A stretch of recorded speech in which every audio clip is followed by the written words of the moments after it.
Okay. Yes, and by the way, it didn't mess up. That's pretty cool. I'm glad that. Oh, fuck! You shouldn't have said anything, Dick. You shouldn't have said anything. God. Stop the goddamn podcast. No, Stop the podcast. This podcast had a family. God, the frame rate. The podcast had a frame rate. That son of a bitch and his goddamn show. No, man. But people, we are here today. It's the MCA Ringside Hangout where we hang out at Ringside and talk about fucking professional wrestling. And we all just, by the way, nice shirt, by the way. You doing the whole Raw look thing. I guess. I would imagine that you're only wearing that shirt and that color shirt because you like the show tonight. Is that a nice...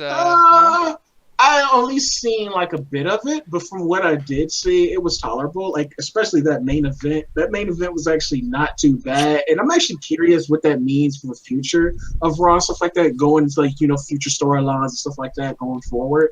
But yeah, we'll get into it. Yeah, we will get into it, people, because, honestly, last night was a dumpster fire in a way. I mean, I feel like the show wasn't that bad. I mean, I actually watched it again, like, kind of almost twice, because I was working out, and then I just had it in the background. Oh, you watched Payback again? Yeah, from last night. Like, I went back and, like, the women's match was pretty cool, and the main event was alright, too. But, that's the thing, is, like, the quality of matches have been saving the shows. And, by the way, hello, Trey. Before we started, Trey's telling me, like, yeah, man, I'm gonna go to sleep. Fuck this show. So, yeah, so that pretty much tells you what he thought about the show, most likely. But let's just go ahead and start off right away. I want to just bring up this one thing, because I was nerding the fuck out, Anthony. I love this so much. Can you guess what it is, by the way? No. Yeah, I got nothing. Okay, Alexa Bliss, her promo in the beginning. The coronation, as you will. The coronation, and man, like, okay, so last night on Raw Talk, or Talking Light. Oh, yeah, she's so fine. But, I mean, listen, I'm going to try to not bring that up so much. We all know that we want to fuck her so bad, But, like, on top of just being, like, a wrestler, because this is a wrestling show. And it's just kind of like, you see so many celebration or appreciation nights. Poor Dana Brooke. Oh, yeah. That's the fucking layout the clock at her shit. Yeah, well, you might as well, dude. That fucking woman. Fuck it. I like how it's blocking the people that are essential to be blocked because. And then fucking Emma's just barely peeking through over there. No, and it's funny because even Mickie James was making faces. I was watching this on the stream because I can't get it over here until it just barely started. By the way, you noticed that shit too. Mickie James is like, "Shit, I'm here." Well, no. On top of it, people in the stream, when I was saying, because there's a chat box right next to the show, the live stream, and people were actually saying like, "Oh my god, look at Mickie James. She's no selling this entire promo. She's actually looking at Alexa Bliss with like some fucking like look on her face, like, man, fuck you." And it is kind of a big thing because if you remember, Anthony, back on SmackDown, they were linked. They were together. So it's kind of funny how like here they are together once again on Raw, but they haven't continued their storyline. They haven't done anything with that. Well, you know how WWE loves to retcon shit. So it's just they could probably act like that shit never even existed. And if they do bring it up, it's probably be brought up in a sense where it's just like a slight little nod, like, "Oh, did that happen? Did it happen? We don't know." Yeah, exactly. And I think that's a big thing. Like probably like that face. Maybe they bring it up on a talk show or something soon, or some kind of shoot promo. Because last night on Raw Talk, Alexa Bliss sat down. She was like, "Well, it's funny how you guys do these big parades and big fireworks and whatnot for Bayley, but I got absolutely nothing at all. Where's my fireworks? Where's my big celebration?" And granted, it was a heel promo, but like even Renee Young was like, "You know what? You're right." Jerry King Lawler was the same way too. He was like, "Okay, you make sense. Like, can't argue with your point there." And I think that's a big thing about heels and wrestling, or anything really, even in movies. They had to come from somewhere where it's like, okay, I kind of see their point. But anybody in here, like if you guys saw the promo, like what'd you guys think? Like Kovic, I'll start with you. Did you watch this at all in the beginning, or not really? Yeah. I watched the whole thing. Yeah, so what'd you think, man? Was it too much, or? I thought it was actually funny how she was just going around one by one trashing everybody. I'm like, God damn it. Yeah. And I love it. She went up to Nia Jax. She's like, "We cool. We good." And it was a serious promo, and it was a very heelish, like, fuck her promo, but it brought the comedy where it's like, you kind of laugh and they're like, yeah, she's kind of... And then it came to the part where she got up to Bayley. I was like, here we go with this bullshit. Yes. And then she was talking about, I looked over and I saw your family and I saw your nephews or nieces or whatever the fuck. Yeah. They were fucking crying. And I was like, oh, here we go. Broken dream came about. True, but here's the thing, though. When she did that, we didn't have to hear Bayley explain that shit. We had Alexa Bliss do all the legwork, which was pretty cool. Because I want to hear Bayley like, they were sitting there crying for me. I want to hear all that bullshit. I want to see Alexa Bliss do a good job with that. But Anthony, looking at this promo, I mean, I don't know if you saw it. No, I didn't. I kind of missed like half because I had some shit to do. But just from what y'all was saying, like that, it already shows y'all that, like I said, payback, and like it kind of felt like they knew that Bayley was going to get her championship taken away. Like they already feel like Alexa Bliss is already a confident champion already. Like the first night she has it, she's given a coronation. And she's giving like this big promo, and maybe they just they give it to the people that they know actually can do good promos and stuff like that. Because Bayley, I guess her promos just wasn't hitting it, so I guess they're like, "Hey, your promos just not hitting it, so we're not confident in you as a champion. You're not selling us." But Bliss, first night already, you already believe she's a fucking champion already, just like by this promo. And maybe I'll go back and actually watch it just so I can add a little bit more details. But that's amazing. Bliss is fucking good at what she does. That's why she was the fucking SmackDown champion for so fucking long. And the thing that's frustrating about that... Oh, go ahead, Ovi. Yeah, no, I was actually going to piggyback off what he was saying. It's so true because Bayley, even though she could try to cut a promo, she fucking can't. Because the only thing that unless it's what they're fucking telling her to say, is the only thing she can always bounce back to is, it was my dream, blah, blah. And then you got someone like Alexa Bliss who's beautifully fucking playing that heel character, saying, fuck you and your fucking dream. I'm going to break that shit for you, and I'm going to conquer your dream for you. Yeah, and Trey, I want to ask you, man, like, do you feel like this is going to go anywhere? I mean, do you think that this is going to be kind of, interesting, or you're just kind of like, yeah, look at the value. Yeah, it's sad, but no, but and it's bad too, just because the acting is so terrible. But Trey, what do you think of that scene, man? Did you care or not really? I really didn't. and here's the thing, like, Alexa Bliss, that's something she's been doing since NXT. Now, I know I bring up NXT a lot, but like this is where, to me, this is my thing in a way, because it's like I've been following these guys since NXT. So it's just like Alexa Bliss, she's always been good on the mic. That's no question. What bets about it, and I'm glad on the main roster that has carried over. Out of everybody from NXT, that a lot of things don't carry over. The fact Alexa Bliss's mic skills is carried over is an amazing feat. But tonight, I just wasn't feeling it. I really wasn't. It was just, especially that whole thing with Nia Jax. Like, to me, like, I cringed so hard, man. I was just like, really? Like, oh, how did you cringe at that? I don't know. It just really made me cringe. I was like, really, Alexa? You can do better than this. I've seen you do better than this. And I just was not into the coronation tonight. I think because one of those things were so like honestly, like, okay, obviously she's ad-libbing a little bit, but there is a scripture to the storyline that she's trying to do, and like the whole promo is everyone has to just look at her and react by their faces. And these girls are just pretty; they're not great actors. They're good in the ring and they're good. Oh my god! When you said that shit, the only thing that came to my mind is, man, if only she was like the female Chris Jericho. Drink it in, women. Yeah, and it was just bad, and like even it got to a point where she went to Sasha Banks. She went to Sasha Banks, and that's like the best part of the promo for me, because Sasha Banks is like, bitch, like I could have sworn she said bitch, and she got in her face like, don't you come at me talking to me with this fucking bullshit, like she wanted to start something. And granted, like Sasha Banks went right back in her position, like a good little fucking like obedience here. Like, I guess I'll just sit here and let you talk shit to me for 30 minutes. It's do the job.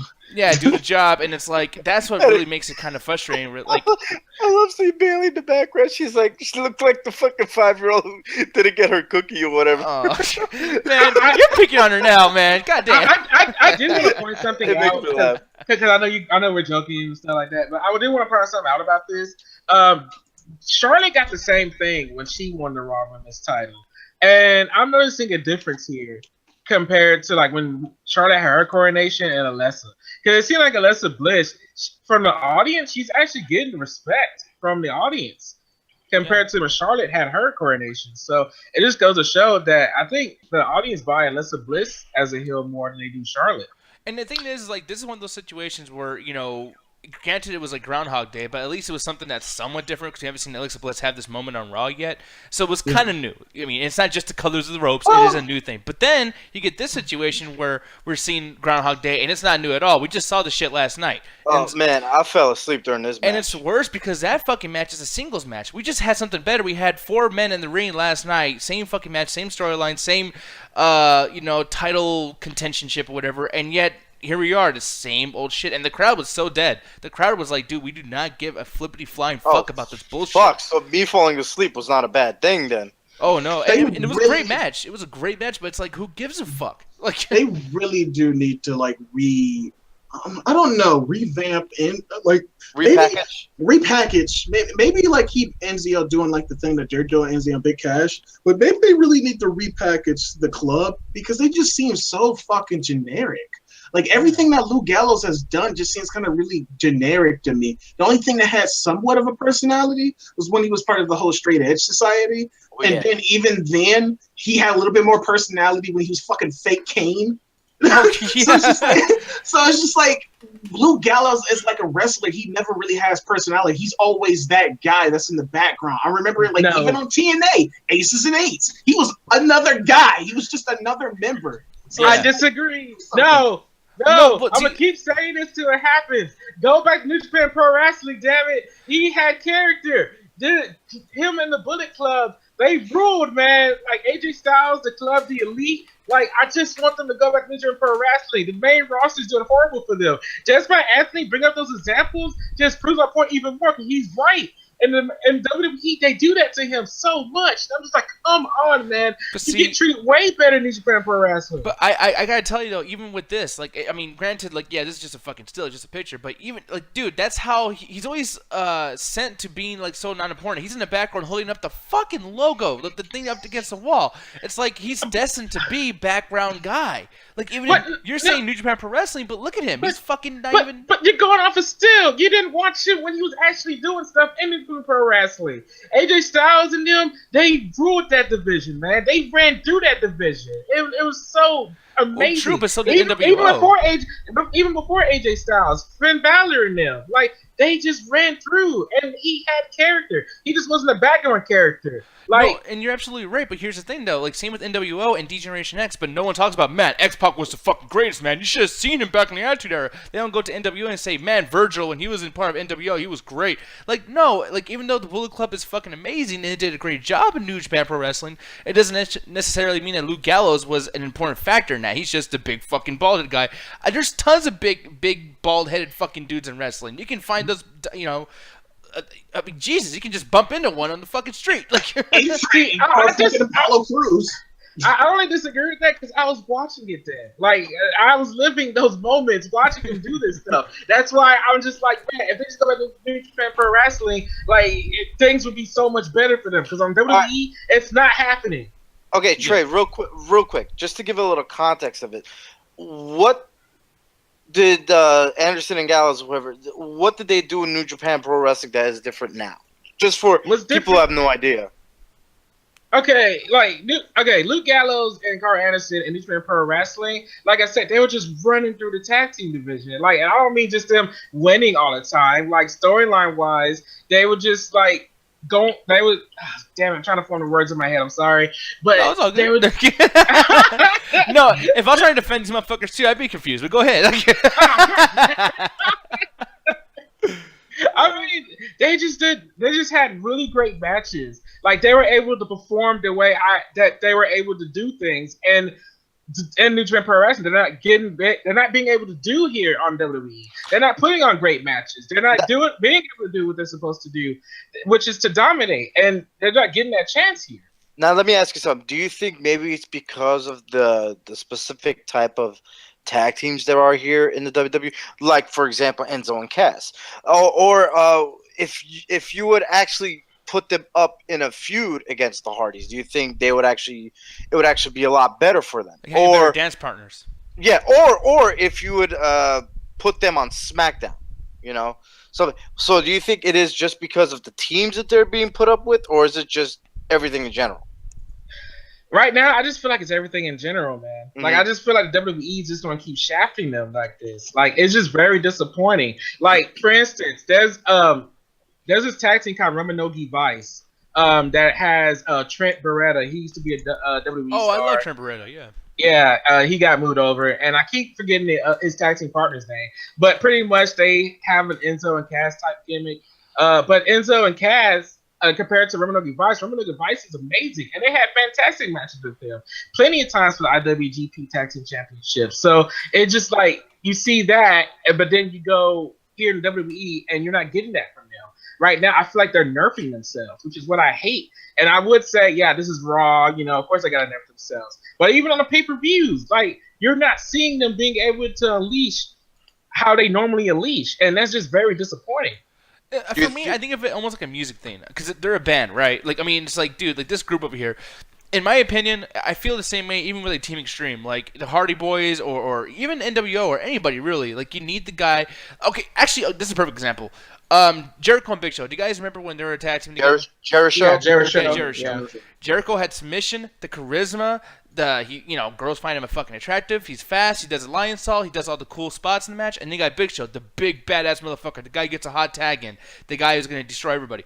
And when you have Luke Gallows and Carl Anderson, they're the same guy. I've watched this shit with my mom. She was like, wait, didn't the guy get tagged in? Why the fuck is he? It's like they're doing a male version of the Bella Twins magic shit. Like, they look the fucking same. I'm not trying to be racist here. Like, in this picture, maybe it's different because back then, Carl Anderson used a fucking tanning machine. Now he's white as fuck. The guy don't know what the fucking deal is. But it's like, there's no difference. There's just no difference nowadays when you see these guys, especially with Enzo and Big Cass, too. Like, they just seem generic to me. Like, they really don't. Like, that is actually a big problem, too, because... Like, granted, we might not like Big Cass and Enzo, but at least you can tell them apart from each other. Yeah, like, and that's where they probably work a little bit. Yeah, exactly. Like, you can tell he's the goofy one and Cass is the big muscle. So, yeah. Yeah, and the best part is you could tell who is who because they keep announcing it every fucking week. Yeah, and I see how Trey, I see where Trey's coming from, you know what I mean? But, like, that's the thing that really bothers me about that situation, too, because on top of that, we get situations that are wasting times like this fucking Kurt Hawkins thing. Oh, man. Next. No, well, like, I know, of course, next. But here's the thing, though, that really bothers me about this is that shit took time. Like, this was like a fucking good, like, 2-minute promo of him discussing, like, oh, why am I here? Or, this is why I was gone. And it's like, dude, for 3 hours of wrestling, you motherfuckers really ran out of time. Like, that whole women's thing, the promo in the beginning, that should have been split up into 3 different promos, I think. Or at least had, like, 2 different matches instead of that tag team match. Instead, they're wasting time on Kurt Hawkins. That shit went on for a while, didn't it? Yeah, it was like went on for like 25 minutes, but that's the thing. It's like after 25 minutes, you're sick of Alexa Bliss talking her fucking head off. You're sick of the women just standing around like, yeah, talk shit to me. And then when you see Enzo and fucking Luke Gallows go, you're sick of that shit. It's just, everything took too long. So it's funny how, our break from that was this fucking guy. Oh, and then tonight too, cruiserweight stuff. I'm going through the whole thing tonight with the cruiserweight thing, like Austin Aries and which one? Well, fuck, I didn't know there's 2. Holy shit. Yeah. I'll do with this one. Austin Aries versus fucking, what's his name? TJ Perkins, TJP. Dude. TJP. I don't know if you still like him, Anthony, but this. No, I still do. It's potential there. And granted, it's just WWE. They don't know what to do with the guy. Like, he's just going to be, pretty much Neville's lackey or whatever. Because I don't even think, which was kind of weird, because, like, at Payback, you thought they was building up the whole storyline that TJP was going to help help Neville, keep his championship. Yeah. He never came out. Not even once. And the finish to that match was fucking retarded. I would have rather TJP come up because at least I was building it up, like, in my head, like that was going to happen.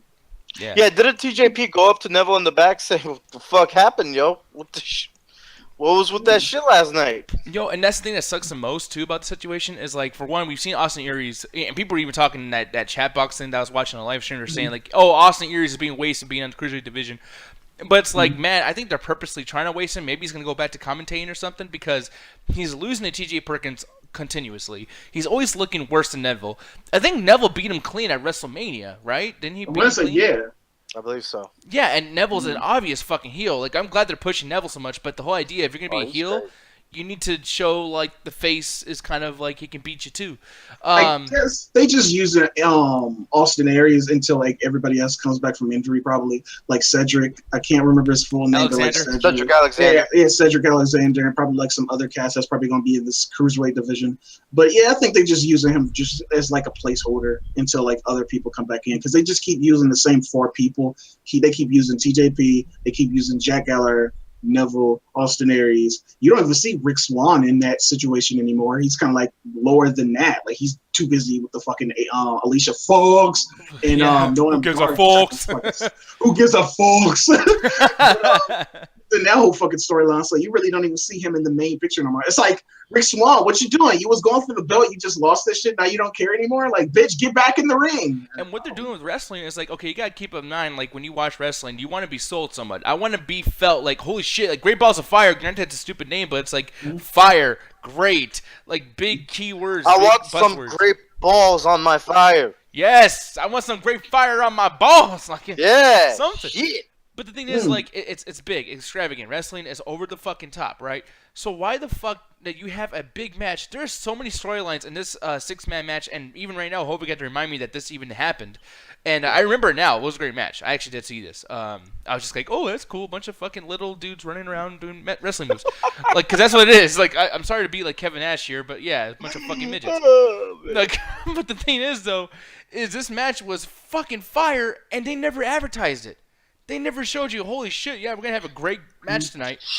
Yeah, that shit just came on. I was like, what the fuck is going on? Yeah, you would think, like, man, at least Teddy Long would be like, it's a tag team match, playa, and it's like a big deal. He would make tag matches kind of be like, okay, I know this doesn't mean anything, but at least Teddy Long thinks it's fucking great. But this shit, no one advertised, and yet we advertised a boring-ass Austin Aries match against fucking TJ Perkins, which Austin Aries is purposely just making those matches suck because he's frustrated with his fucking position in the company.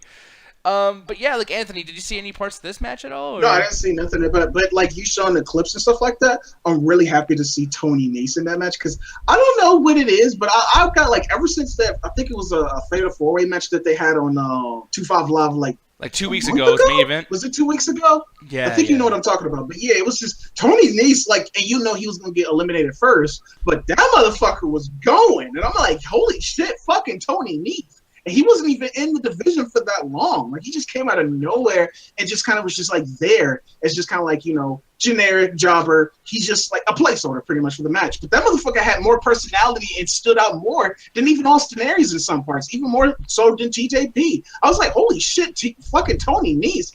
And the thing is, I don't even think he got eliminated like a clean pinfall. I want to think he got like a roll up or some shit like that. Like somebody cheated and then that's how he had got out. So he really didn't even like lose technically, if I remember correctly. I could be wrong. No, you're right. But no, Tony Nese, man, that's a motherfucker to look out for. I'm loving Tony Nese, and I'm glad that he's in this match. Would you say right now that he's your favorite guy in the 205 roster, or not really? Out of TJP, because TJP, I just like his just personality, his aesthetic, and maybe it's because the gamer thing too that's kind of winning me over. But as just the overall athlete, yeah, Tony Nese is probably up there because he looks fucking like phenomenal. He almost reminds me of a bootleg or a bootleg Mason Ryan. Oh yeah. Yeah. So, Mason Ryan with more attribute skills where he can do more. Exactly. like if you made. Huh? No, I was thinking like if you made Mason Ryan in a video game like a downloadable content and you gave him all the best moves, like that's Mason Ryan. But go ahead. I'm sorry. Pretty much Tony Nese. And the funny thing about it is I don't know his promo work. So we have yet to see that. But hopefully if he does, you know, have good promo work, yeah, he could be. I could see him in the main title picture. I wouldn't mind seeing Tony Nese versus Neville, and that could be actually a pretty good match because he could work well. He's not green. Like, from what I've seen, he's actually a really fucking good competitor. So I would totally love to see Tony Nese in that main title picture. And like I said, hopefully he could do good promos, unlike Mason Ryan, who was just screaming all the fucking time. Yeah, and the psychology of what he does is great, too, which is more than I can say about the psychology of even this pairing. Why is Heath Slater a face fighting another face, and then he's acting like a heel, and then there's, you know, Ryan's in the background. You bring a tag team. They haven't had a tag team match yet. Apollo Crews is in a reluctant tag team partnership with fucking Titus O'Neil. And then he's, you know, I guess he's part of the Titus O'Neil brand. So apparently, like, we have, like, a slavery storyline where he has to do everything that Titus O'Neil says. Like, come on, WWE. Like, motherfuckers. You know, like, back to the racism shit. But Nick. What? He's got kids, yeah.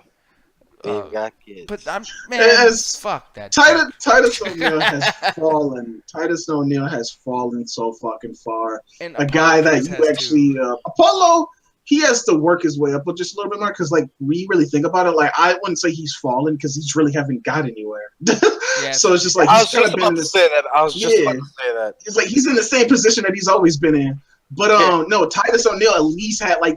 Didn't the Primetime Players have the tag team championships at one point? Yeah, I think I want to say numerous times. So it's just like that shit to now, where he's pretty much just relegated to be like a manager. It's really sad. It's really real quick. Sad. Speaking of the Primetime Players, where the fuck has Darren Young been? He's probably doing one of those like, cause you know how they always say like, hey, WWE wants to get into anti-bullying, or hey, gay people are okay. Like Darren Young's probably doing that shit. You know what I mean? Damn. Yeah, I'm probably doing some like pre-work for Susan G. Corman's thing. I know Darren Young was all over that breast cancer awareness month thing too, and you know. Because I thought they released him the same time they released Drew McIntyre and everybody else, but I think he was still in the company. Oh, you mean release? Like out of the company release? I want to say yes, but I don't know. I really don't know. I think he was injured at one point, which is how they ended up putting him with Bob Backlund with Make Darren Young Great Again. Oh yeah. Yeah. Which is kind of funny because like right when he came out, like he looked a little bit more feminine before he came out, but right after he came out, that motherfucker like just got manly out of nowhere. Like last time I seen him, he had like that whole beard and everything like that. I'm like, damn, that's Darren Young. That motherfucker looked like he'd beat your ass. No, and it's funny too. I think he had to build that fucking beard, to be taken seriously. And he was actually on Unfiltered with Renee Young. She has a show on WWE Network, and they really put a lot of emphasis. Like, oh, so you and your boyfriend? He's like, yeah, we go and we shop for stuff, and it's wonderful. And it's like, okay, WWE, bro, like, can you ruin Slow this your roll. Yeah. Slow your roll. Like, I feel like he was about to be the new Orlando Jordan. Like after that, like. Oh no! Oh, shit, No, I don't know if you saw this stuff, Anthony. I know we're about to get off topic a little bit, but do you ever see Orlando Jordan in TNA? Like that first year he was on there? I heard y'all talking about that story. So pretty much how He was like pretending the lotion was jizz, and he was like, I think I remember y'all telling me that too because I didn't even know. Like I kind of had a thought, but y'all was like, y'all was pretty much saying, he's homosexual. I was just like, that makes a lot of sense now. So. Yeah, but it was just awful, man. But yeah, anyways, back to Raw and everything. Even though I honestly at this point I'd rather talk about TNA because this fucking show sucked. We're about to get into the ratings, but I do want to bring up the main event, and I mean we'll save one particular topic for the main event of our discussion. But I'm gonna bring up the Raw main event first because Finn Balor versus Miz versus Seth Rollins. Yeah. Great fucking match, but wow, what a boring ass fucking storyline. Like, I will say this: it's really strange. And the person I was watching this with said it too. Finn Balor does not look like a main wrestler to me. He looks like a cruiserweight. And like considering all the time that he gets hurt, why the fuck is he here? But when he is there, he does put on a good show. And granted, he doesn't really have character or personality, but in the sense that he's a good competitor because like some of the moves that he was doing, some of the spots he had in this fucking match was fucking great. Like he pushed Miz into Seth Rollins and then drop kicked Seth Rollins and then they did the DDT shit. I'm like, that was a fucking cool ass spot. And it was like a lot of other shit too where he got kicked the Miz where he was running on the ropes and then drop kicked Seth Rollins. It was a lot of good fucking spots. And I'm really glad that Finn Balor is in this thing. Storyline wise, I'm curious what him and Bray Wyatt is gonna do, and I think it's gonna be some kind of like mixture of like supernatural elements. Bray Wyatt being the supernatural being that he is, and then Bray Wyatt. Like I bet you, next week on the promo, he's gonna be like, why did you go after Finn Balor? Everybody want to know why because he's the Demon King, and I want to sever the demon. I bet you that's what that fucking promo is gonna be like. Yeah, but like which makes sense though. I mean, you guys. It makes sense. It makes sense, but it's kind of predictable. The whole like Samoa Joe with Seth Rollins, like we knew that shit wasn't over, especially how that shit had ended on Payback with that fucking like reverse pin. I was just like, this shit is gonna continue. That's the only time that they do that. They keep like those type of things going. And the Miz, it makes sense storyline wise. They got a little bit more history with Dean Ambrose. The Miz himself has a little bit more history with the Intercontinental Championship himself. I don't know if they're gonna drop it back to him. I hope they do because Dean Ambrose ain't doing shit with it. The Miz did way fucking more. So it's just like, they probably gonna finish that rivalry. The Miz, I could totally see him doing that. I don't know what that means for the future. But I will say this before somebody else moves on. It was one spot and they did not replay it. That was fucking phenomenal. And I gotta give it up for Seth Rollins. But when he had turned and seen Miz on the ropes and they did the superplex off and then he like picked his ass up again and like powerbombed him, I'm like, holy shit. Oh, I remember that. Yeah. Fucking awesome, man. That was a badass spot. Like one of my favorite spots in the whole fucking like match. They was putting on the show, and I got to give them that. Yeah, no, I really, really like that match. I just didn't like the booking. But Jose, what'd you think about that match, man? Man, I thought that match was incredible.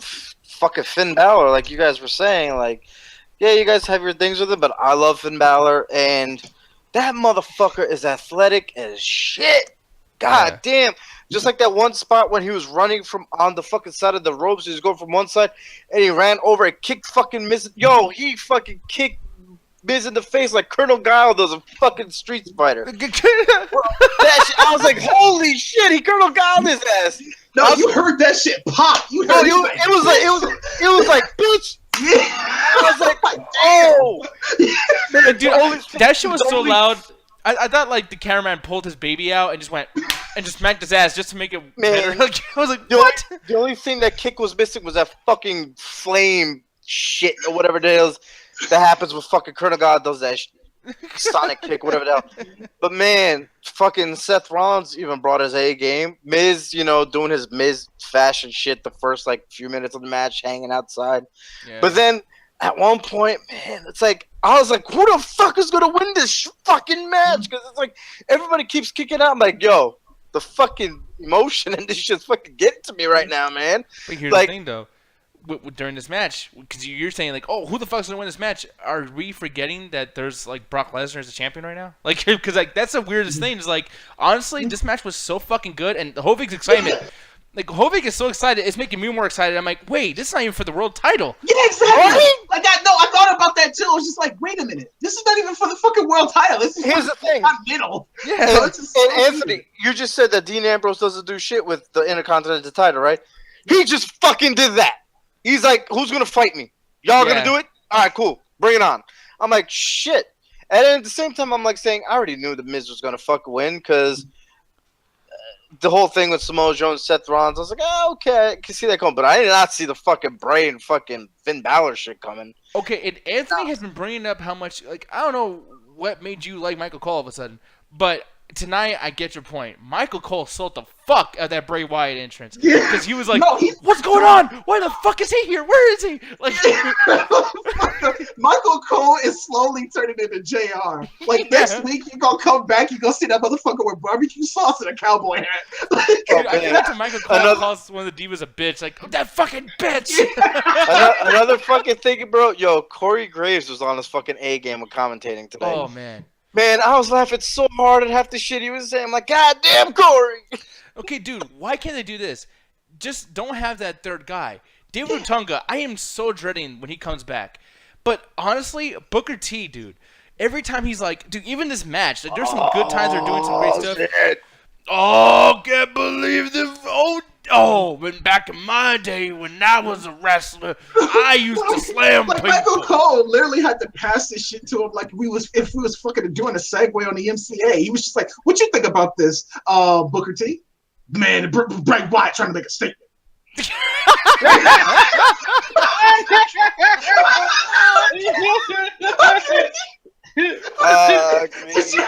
you read that shit from like a script? This is what a commentator is supposed to say. Yo, he did the same shit with the whole Golden Truth shit. He goes, how was it like being a tag team partner with different religions? Oh man, back in the day it was fun, Like, Goldust is a wacky individual, you crazy man. Yeah.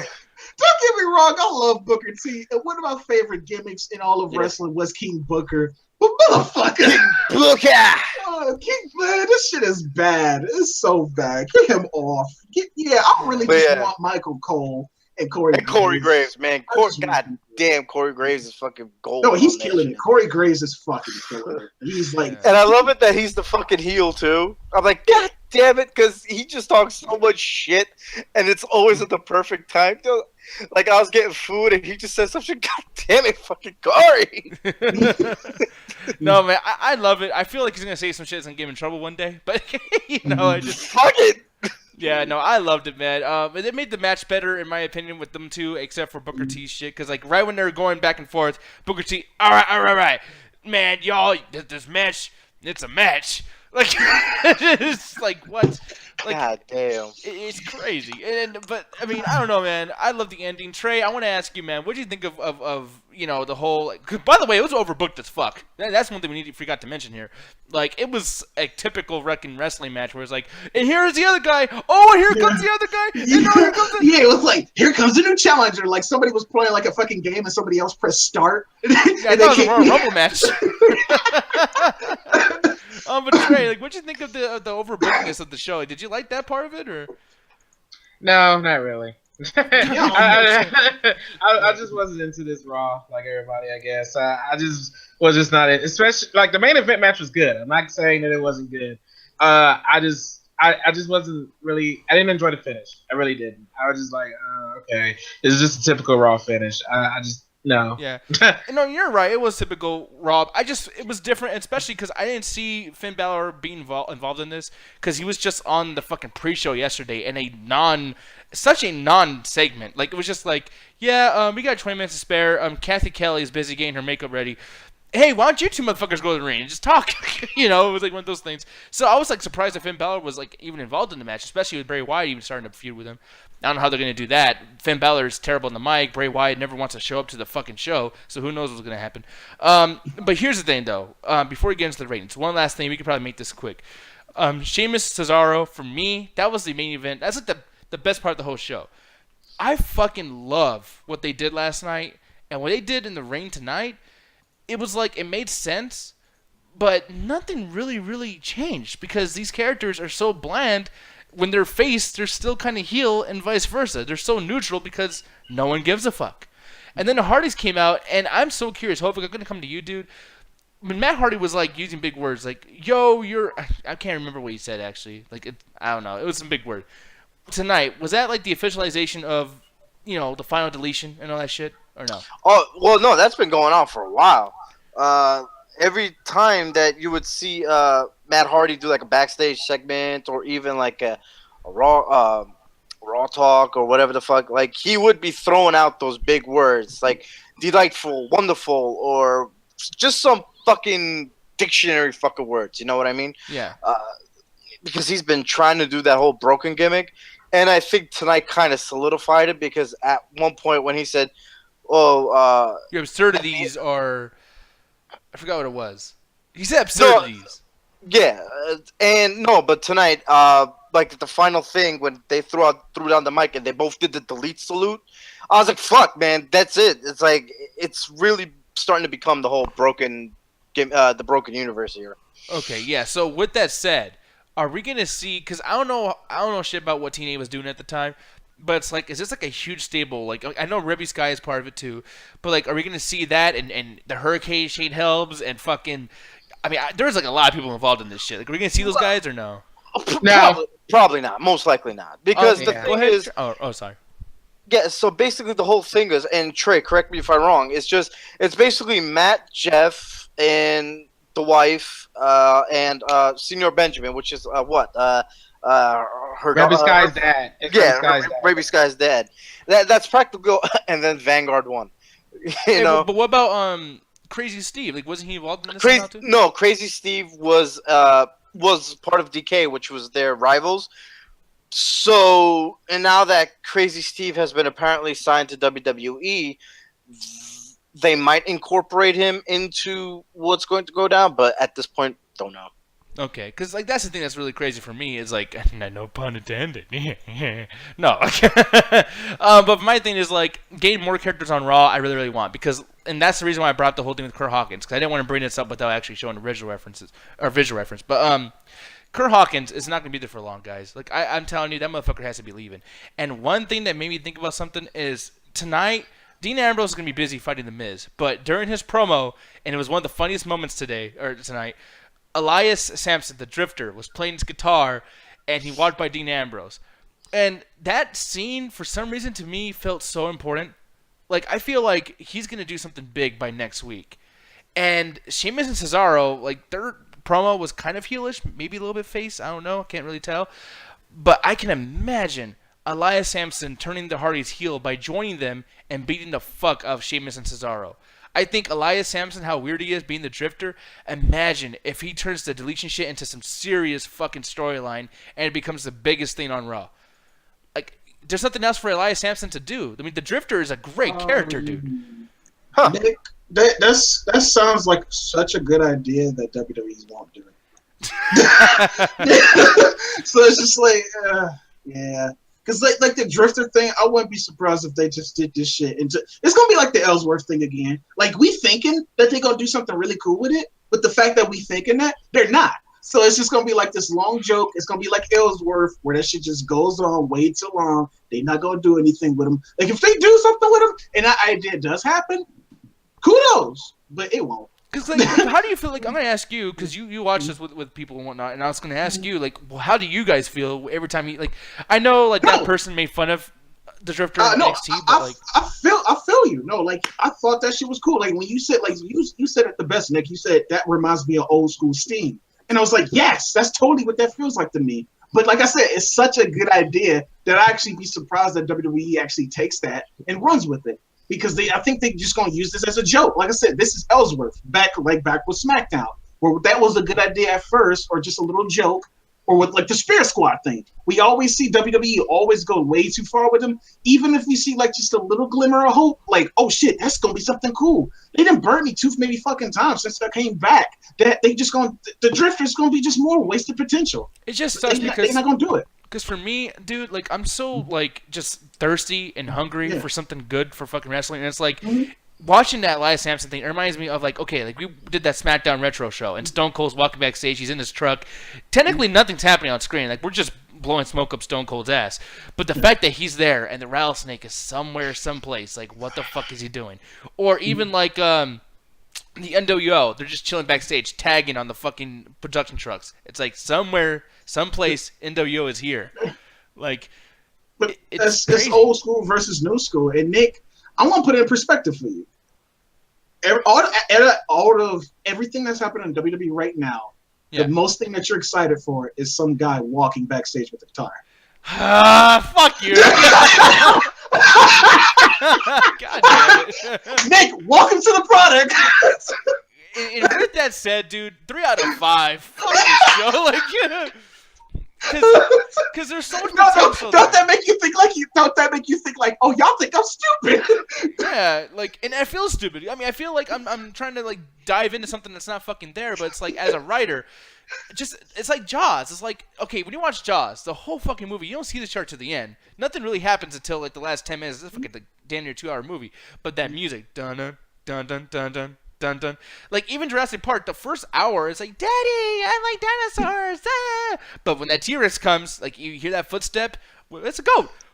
Like you know, it's like holy shit. And then before you know it, it's like all this build up, and then it's fucking there, and it's too late. The T-Rex is there. It's crashing into your fucking Jeep. I wish Elias Sampson is that T-Rex. I want him to be that fucking. Yeah, it's like when this shit actually happens, like oh. Yeah, turn the light off. When it actually happens, Nick is gonna be like, "Clever girl with his jello."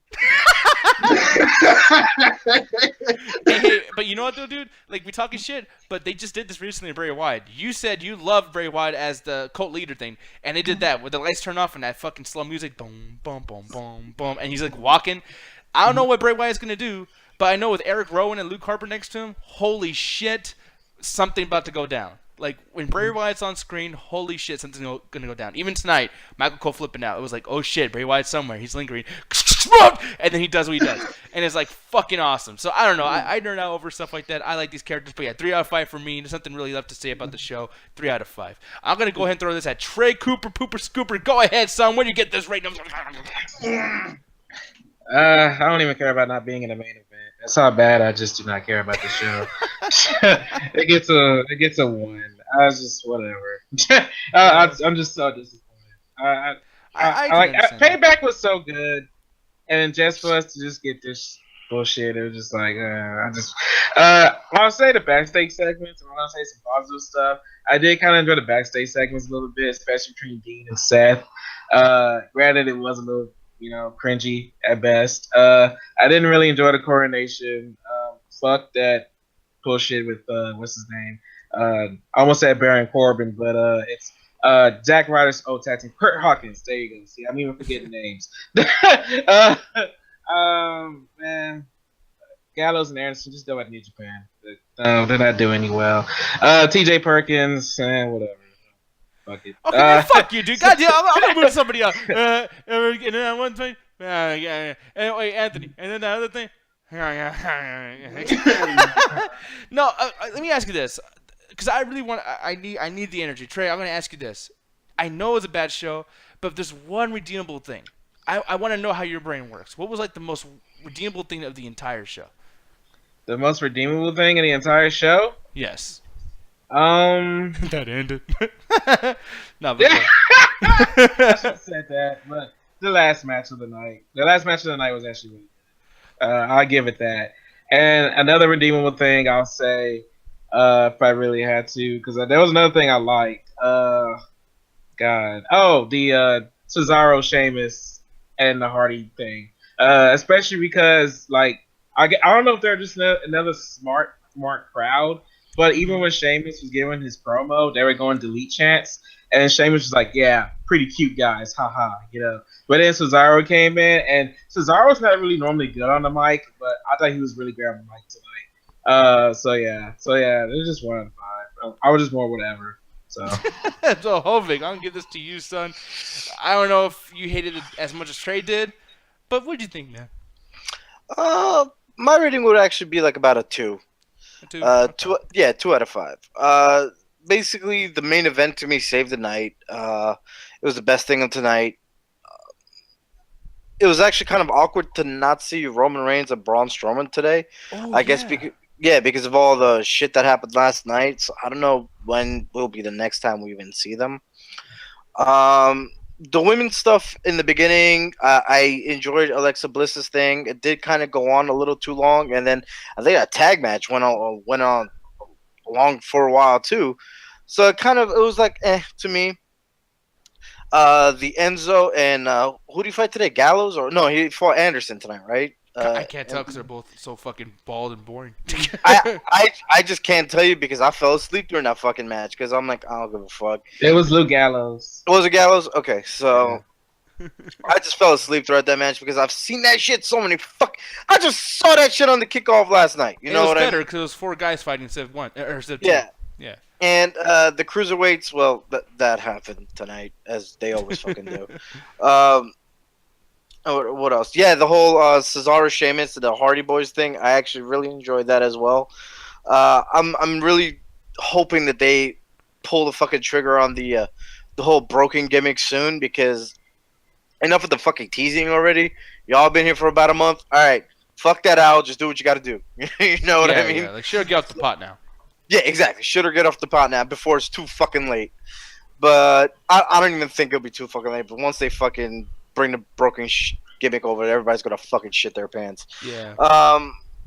I don't recall anything else that happened tonight other than the fucking main event. What else happened tonight? I can't fucking remember. Exactly. Yeah, that's a problem. It was like a lot of promo stuff that, like I said, was okay, but.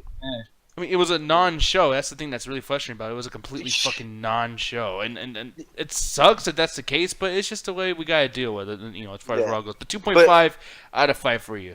No, yeah, 2 out of 5. 2 out of 5. Okay, now Anthony, I'm really like curious as to what you can say, Anthony, because you also didn't watch a whole lot, but just hearing all this stuff too. And by the way, if you've seen last week's Raw, you've seen everyone for the next fucking year. So, real quick, I forgot to mention that interesting promo Bray Wyatt had with fucking Kurt Angle, where it just abruptly ended and went to commercial.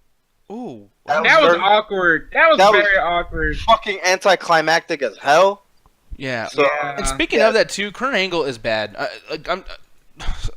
Are we done with the whole like honeymoon of like, oh my god, Kurt Angle's back in WWE? It's like, yeah, it fucking sucks. Bring me back Stephanie.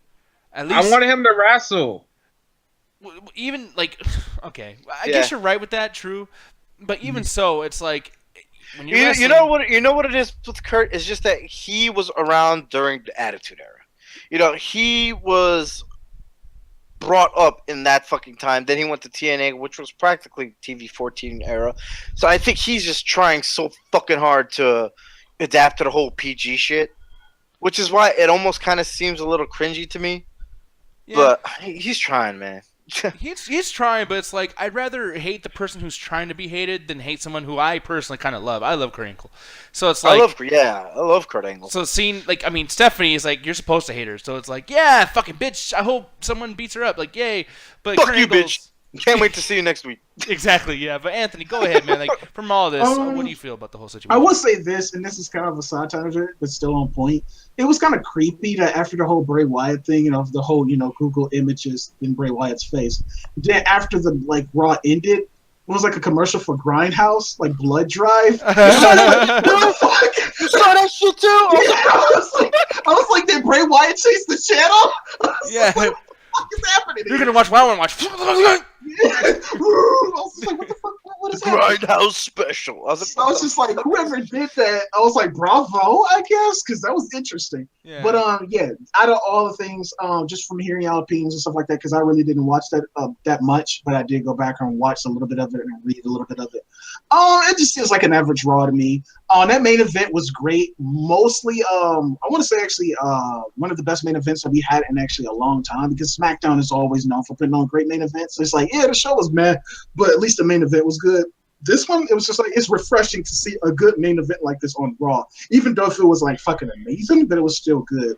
I'm loving Finn Balor. I love Finn Balor in these actual matches. Granted, like I said, he doesn't have like a character or personality, but he's athletic as hell. Those fucking kicks are amazing. They're impressive. Seth Rollins was even putting on the show. That frog splash that he did was fucking cool. Even though me and the person I was watching it with, and it's kind of taking me out the match too. I was trying to enjoy it, but I'm just like, every time Finn Balor would get hit really hard, like when Miz took him off the ropes, I'm like, oh shit, he's injured. Oh shit, he's injured. Yeah. It's like you just think that motherfucker's just gonna break like glass at any moment. Yeah, I'm like, man, do you even live, bro? So it's just like, man, this motherfucker's gonna get injured. Like I said, I was joking. I was just like, he's injured right now after that frog splash. So I'm just like, God damn it. Like, just Finn Balor, fucking eat something. Eat some Raisin Bran. I don't know. Well, it's like one of those things, like, if you're getting injured more than, like, people like fucking Vince McMahon and shit, it's like, exactly. What the fuck? What are you doing? But I blame the wrestlers more so than him. But I don't know. It's something weird. But The Miz, I'm glad that he's going for the Intercontinental Championship. I hope he actually wins it. It just makes sense, like I said, storyline-wise, because they're just building up this whole rivalry between Dean Ambrose and The Miz and stuff like that. It just makes sense. They just have better chemistry, so it just makes overall better sense. TJP, I really hope they do something with him in their future. I really hope that he doesn't be as Neville's lackey too long. And it seems like they're having a little bit of beef already with that backstage segment of like Neville saying, what the fuck, why you didn't show up at Payback? Which is kind of like trying to cover up a plot hole from Payback, where it's just like, you've been building up that he was going to do that. Why didn't he come out? It was just really strange what they're going to do with that. I really hope that they do something with TJP, because they keep doing stuff like just like, okay, you're losing me, you get me, you're losing me, you're losing me. But other than that, Tony Nese, I'm looking forward to his future too. I fucking love Tony Nese. I always love seeing him in the ring. He's fucking great. I really hope they do something together with Apollo Crews. I'm just really curious what the fuck they have planned with this whole Apollo Crews and Titus O'Neil shit. Like, if this shit just gets dumb retarded, I'm just like, at this point, I'm just like, just show me something. Apparently what you already got here, you already set in stone. You're already gonna ride this for the long haul. I'm just really curious what this gonna turn into, because when it turns out to be so fucking retarded, I'm just gonna laugh at it, because that's all that cares. Yeah. And then like the main event coordination, that already just shows you that they have a little bit more confidence in Bliss being the championship over Bayley all fucking ready. So I'm just really curious what she's going to do with it and stuff like that. She's already confident, stuff like that, and she's already going against, all the divas, like, putting like, hey, bitch, I'm running this fucking shit. So that's already cool already. And Luke Gallows and Anderson. I really hope they repackage those guys, because I feel bad with Trey. I sympathize with Trey. Granted, I don't watch New Japan Pro, but I can totally understand his frustration, because it's kind of like how I feel with Mickie James now. She's just there. Yeah. Exactly. She's just there. Yeah. It's like, what the fuck are you even doing? Back like 2 years, like 5 years ago, Mickie James was the bitch, man. She would beat the fuck. Man, her and Beth Phoenix used to go at it. Her and Trish Stratus used to go at it, but she had personality. Now she's just there. Like, oh, just Mickie James. So it's just like that with Luke Gallows and the Anderson. Just like repackage those guys. Give them. They have more fucking personality on the fucking YouTube channel thing, the regional wrestling shit. Oh, they got more personality over there. So it's just like, maybe bring that character to the red. I don't know. Do something, because they just seem like generic tag teams right now, and it's kind of hurting too, because you just got them with like 4 tag teams, and the Revival is still injured. It's like, what the fuck, man? God damn. Like, it's just really fucking frustrating. And like I said, Nick, it's really sad that out of everything in wrestling right now, out of everything that's going on, we got fucking Samoa Joe, we got Mickie James back, we got Finn Balor, we got all these fucking competitors, And the most thing that we're excited for is somebody fucking walking backstage with a guitar. It's just like, God damn it. Because it's the unknown. We don't know what the fuck he's going to do. Because, you know why, Hovik? Because WWE hasn't fucked it up yet. I gotta say, dude, if they do some shit where it's like Jeff Jarrett versus Elias Sampson in a guitar match, I'm fucking quitting the Ringside Hangout. I quit. Nope. Fuck So that shit. with that being said, I give it a 2 out of 5. I really like that main event. Good main events is always refreshing, especially when you leave off on the show. It's just like, that was nice. I'm glad I watched that. That was good, but fuck. No, people, So- but you And know what I though? swear, if I see that Shinsuke Nakamura commercial one more time, I'm gonna break your fucking phone. shit. I ain't gonna throw my phone against But the hey- wall of that Trey- damn commercial. They played it 4 fucking times But yesterday. Trey. 4 But Trey. fucking times. But Trey. Backlash is coming, man. It's not even over in the main roster. The backlash is coming. It's not even over. That's the thing. In the main roster, he ain't shit yet. How they supposed to know if he's gonna be good? How they